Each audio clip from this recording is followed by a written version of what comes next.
Welcome. After a ticket?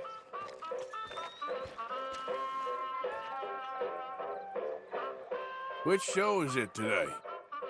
Get ready for this. Saviors and Savages, a trip around the world. Come on, step right up.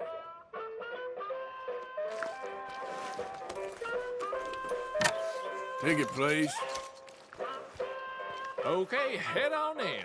Tent to your left.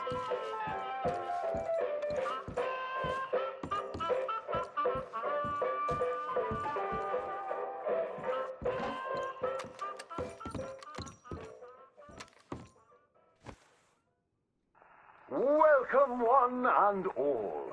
I'm going to take you on a journey around the world to parts unseen by most men. Why, I have traversed the great lands and oceans of the globe and bring you sights and scenes from places far away. Yes, a great deal of the world is populated by unwashed savages that don't have the decency to cover their reproductive organs. First, to jolly old England. You may wonder why, when you meet a British person, they have tiny red eyes, big ears, and long noses. We can now reveal the truth. Since the opening of the Underground Railroad system 30 years ago, the entire of London has moved beneath the earth.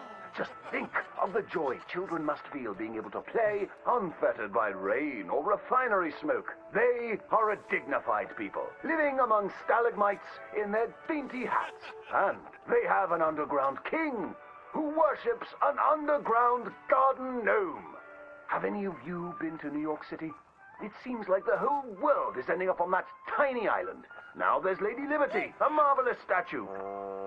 To welcome all the Irish people moving to our great country after all those potato problems.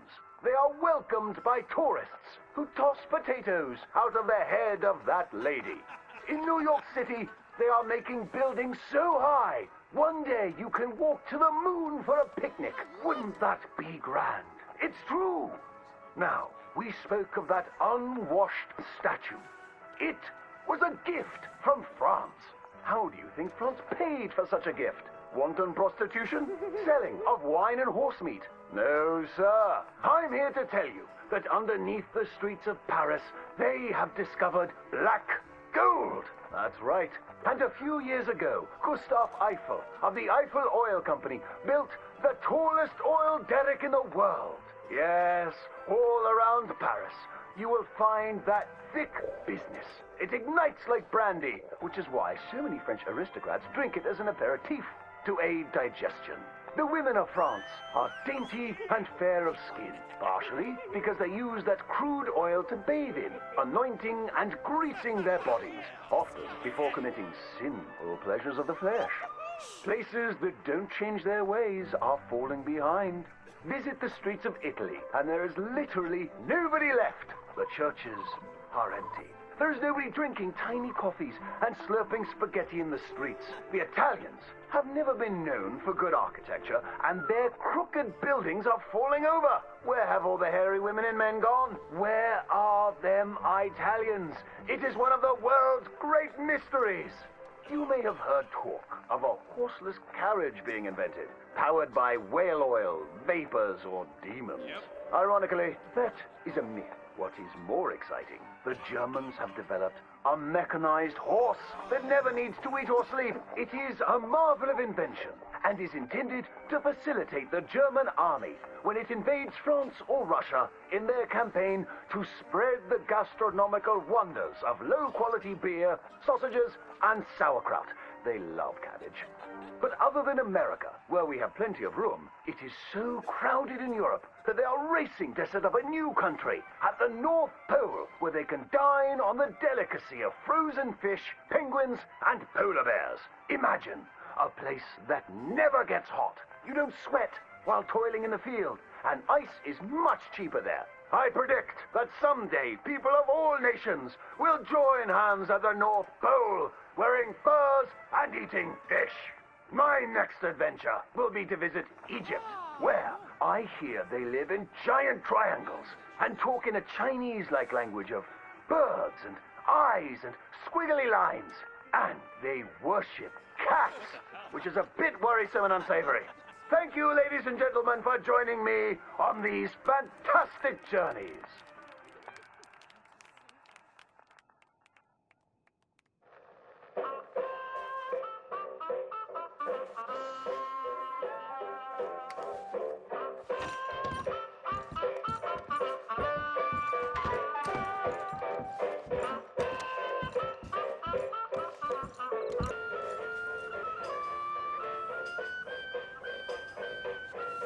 Hello, can I help you? What's playing? The Ghastly Serenade. Most excellent.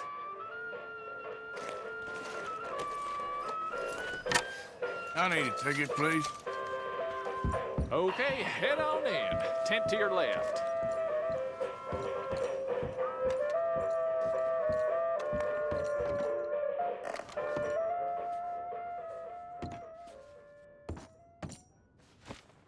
Greetings and salutations, gentlefolk. This here's the story about a young couple from the village of Annisburg that was courting a few years after the Revolutionary War. Courting in the woods, as you know young people want to do. Stealing away all sneaky-like. A girl by the name of Ethel Beauchard snuck out of the parlor one evening just as soon as her mother went out to hang clothes on the line from the washing. She met up on the road by her farm with a boy by the name of Eugene Hutton. Now, the Hutton boy was an athletic chap, liked boxing, fishing, and swinging Indian clubs. It's quite singular to the story that he didn't seem all that inclined to go to war in the preceding years leading up. Well, they walked in the woods for a while. Pretty soon they lost their bearings and no longer knew the north from the south, nor east from west neither. Then they heard a low, moaning sound. What's that terrible noise? She said, all a-tremble. Must be a sick calf looking for its mama. They've been known to bawl like that. Let me take a look, said Eugene. Well, old Eugene went and disappeared around a tree, came out the other side, and gave her a terrible fright. Boom! She let out a shriek, then went to chastising. You should be ashamed of yourself, Eugene Hutton, she said. Instead of giving a girl protection, you go carry on acting foolish and fresh like the Queen's prize jester. But right then and there, a chilly wind blew through and knocked off Eugene's hat. I need to get back home. My mama has a terrible temper. She's like to stomp up and down if she finds out we're missing. She is a fair, stout woman, Eugene noted. But just then, before this couple of miscreants could head home, they heard the sound of heavy wheels, groaning, and people marching. The cacophony grew closer and closer, and through the fog they could make out the shapes of ghost horses pulling spectral cannons, and dead soldiers marching as if their graves could no longer contain them, each wearing a vile red coat. You will pay for your moral transgressions, the dead soldier howled, and cut his head clean off. Miss Beauchard shrieked in horror as Eugene's head landed right in her hands, his eyes still darting about, attempting to discern what horror had transpired. Little Miss Ethel Beauchard ran as fast as she could, stumbling and getting caught on trees as she tore through the forests. Terrified for her life, the dead soldiers marching after, hungry for blood. When she returned home, she told the people of the village that an army of the dead had taken Eugene within the confines of the fog. British soldiers who died protecting tyranny were rising from their graves as if to continue the fight for the demonic English. The townspeople erupted in fright and dismay until one daughter came forth and accused her of witchcraft. She raised the dead to murder that boy for his pursuit of unwanted advances, he said. So she too must perish. And that very night, they put her to the stake and burned her dead. Now let that be a lesson to you young ones not to go courting in the woods, in case the English lurk there still.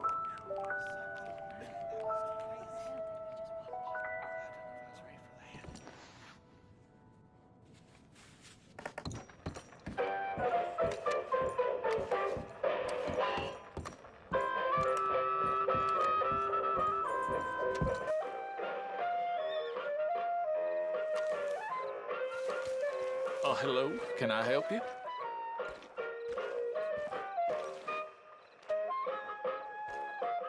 Which show is it today? The bear. Mm-hmm. Don't hesitate too long. You don't want to miss the show.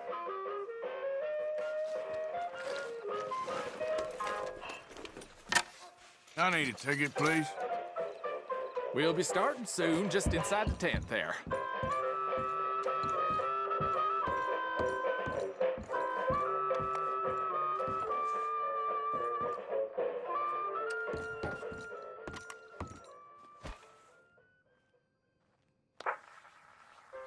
Folks, I'm going to tell you a morality tale from when our country was young that the settlers used to tell about the woods of Massachusetts and the creatures that lived there. One summer, a bear was by the stream, and Old Man Wind appeared and said, "Bear, I shall blow a mighty cold upon the land, and gorge yourself on fish and meat, and go find a den. Then sleep, not for one night, but for 60. Go tell all the animals of the forest what I have told you." Bear was sad because the fish were his friends, and now he had to eat them. But he knew to do whatever the wind told him. The animals of the forest often teased Bear and said he was slow and lazy and foolish for listening to Old Man Wind. "You're talking to the wind again, eh?" laughed the rabbit. "I think Bear has finally taken leave of his senses," said the turtle. "And he's getting so rotund that even I could outrun him." "I'm smart and quick," said Rabbit. "I'll outrun Old Man Wind if he comes a-calling, or you, since you're into eating your friends." The turtle said, "If Wind comes, I'll just hide in my shell." Then Bear went and warned Coyote and Possum that they should prepare for a long, cold winter. "It's so hot," said the Coyote. "There's plenty of time." The lazy Possum said, "Well, there's an abundance of food. Maybe I'll just store some in my pouch." Even his squirrel friends made fun of Bear. They laughed and squibbled and squabbled. "Chunky needs a nap. Fatty Goody Two-Shoes does what he's told." Bear was very sad. But he was a good bear, and he always did what Old Man Wind told him. He went and found a den, snuggled inside, and fell fast asleep.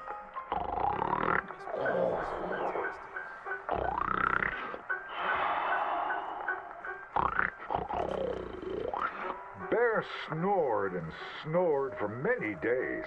When he woke up, he saw spring had come. He was very hungry, so he walked outside. As the snow melted, he saw all his friends who hadn't listened, frozen and just ready to be eaten. And that's why the bear hibernates. So listen to your elders and do just what you're told.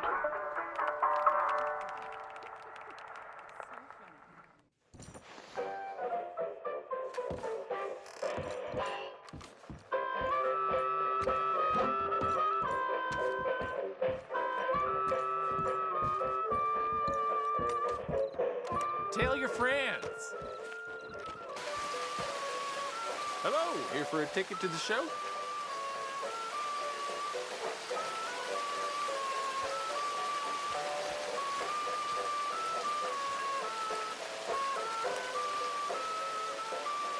What's playing?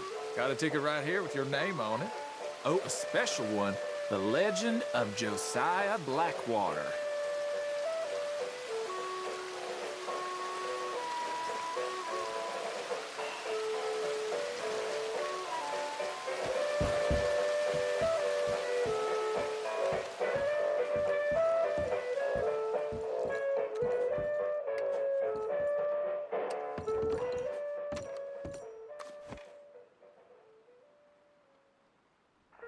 welcome one and all to the remarkable example of modern entertainment at its finest. Now, most of you young'uns, I'm sure, know about our great national hero and pioneer, Josiah Blackwater. Him that gave the town of Blackwater its nomenclature. You see, only about 100 years ago, weren't nothing here but big old forest, ferocious beasts, surly savages, arid deserts, and unconquered mountains. The West, well, the whole West was untamed. Your mama probably told you bedtime stories about Josiah's many adventures.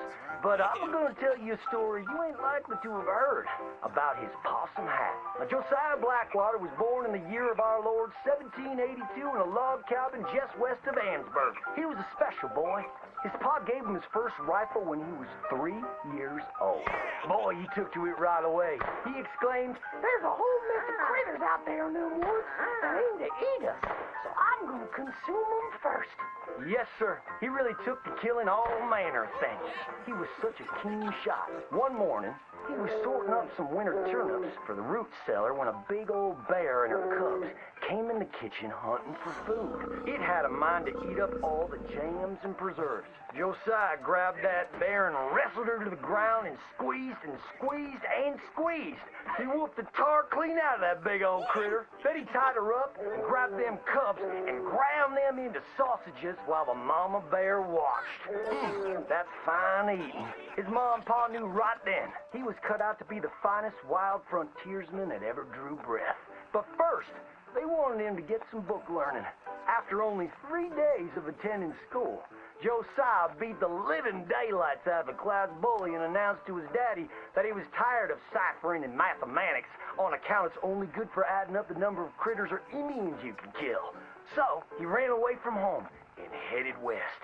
Now, these lands were occupied by savages then, and when Josiah Blackwater came scouting through, he recognized it to be a land of splendor, wasted on those that couldn't appreciate it on account of worshiping false idols.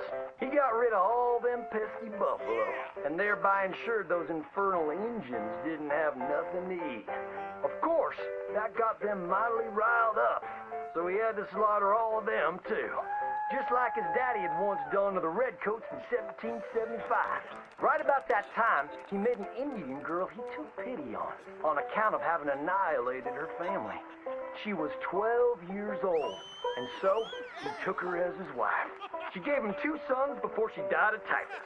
Now, y'all know that Josiah Blackwater wore a possum for a hat. But most don't know how that came to be.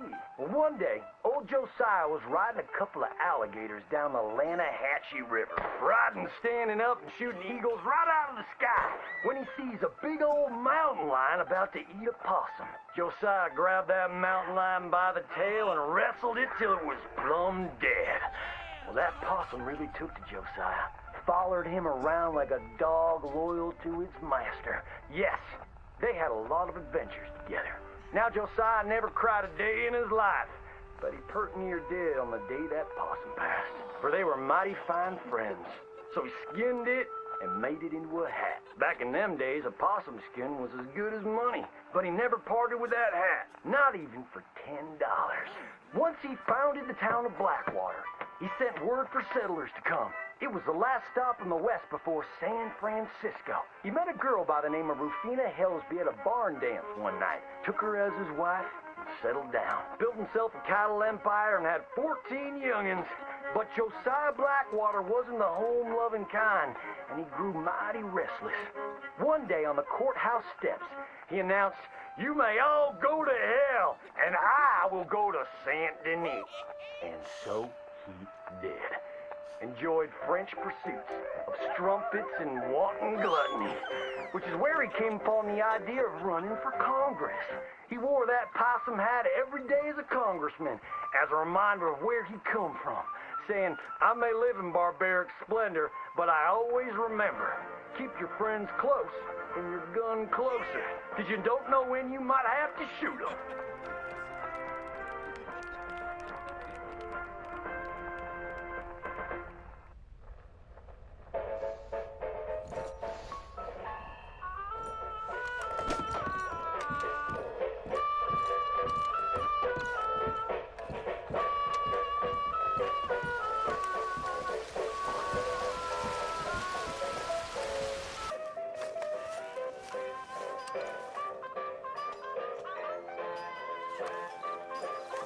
Hello, here for a ticket to the show? What do you have playing today? One of the wonders of the age, Manflight. Highly recommended. Don't hesitate too long. You don't want to miss the show. Hey, you need a ticket there.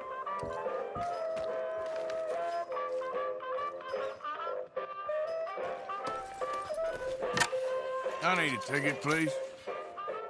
Right then, just head inside the tent.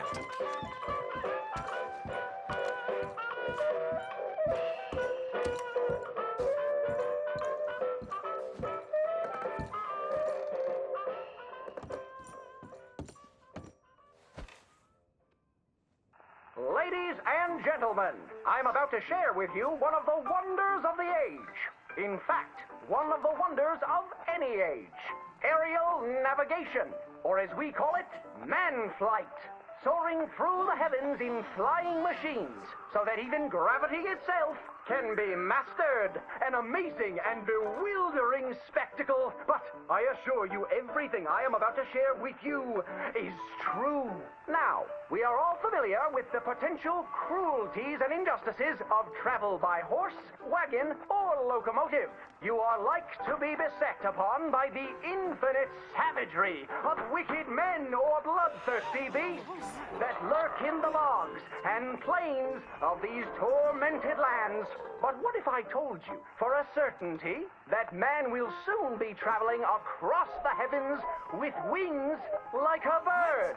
I am sure you think I am full of untruth, but I have not drank a pint of liquor in over a year, and I will do my utmost to demonstrate the veracity of my claims. For 100 years, steamboats have engaged in passage along our great rivers, but a man by the name of Cecil H. Peck is in the process of inventing a steamboat for the sky. The only limitation on its speed, at which the porter can shovel on more coal. But parts of the country where coal is scarce, oars can be used in the skies to hasten your voyage and keep the passengers active while they travel. Near Pittsburgh, there lives a telegraph man named Aldous Kinnear, who each evening after supper retires to his barn and dons the wings of a giant creature and takes to the heavens. You will be delighted to know he has traveled considerable distances, as many as 45 miraculous feet. Unfortunately, on his record-breaking flight, he knocked over a lamp and was consumed by flames. His two boys, Percival and Charles, have promised to continue their dear pa's legacy of skyflight. A whole heap of men are fashioning contraptions to take us to the heavens. A flying machine powered by a trusty donkey. Once you arrive at your destination, you can mount the saddle and ride away. With this incredible contraption, one can enjoy some popcorn and have the best view in the house at the next flogging or lynching. Stagecoach robberies will soon be a relic of the past when we enlist our animal friends as couriers, well out of range of man's shooting irons. But the most remarkable thing I have to reveal to you comes from a northern man called Moss John Nichols. Imagine travel without ever getting into a saddle. No doubt you have heard accounts or seen in person the majesty of flight achieved by performers in the circus. Mr. Nichols has perfected the sky cannon. Passengers simply walk up the steps, relax into the barrel, and are transported with great flourish to the destination of their choice. The lame and infirmed who have been ravaged by scarlet fever or polio can once again call upon their loved ones. These newlyweds are all grown up, turned 17, said their wedding vows, and are off to visit New York City. And some very forward thinkers have told me that within 10 years, dear audience, any of us can take a holiday trip to the moon. I must disclose I'm quite partial to this mode of transport. Ships and horses are like to sour my stomach. The future is in the skies, my friends. Look to the heavens. We are going to join him up there by and by.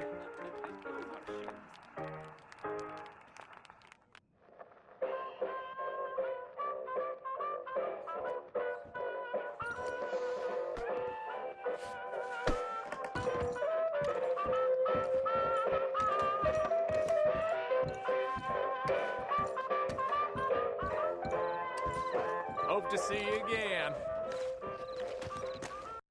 プレイステーション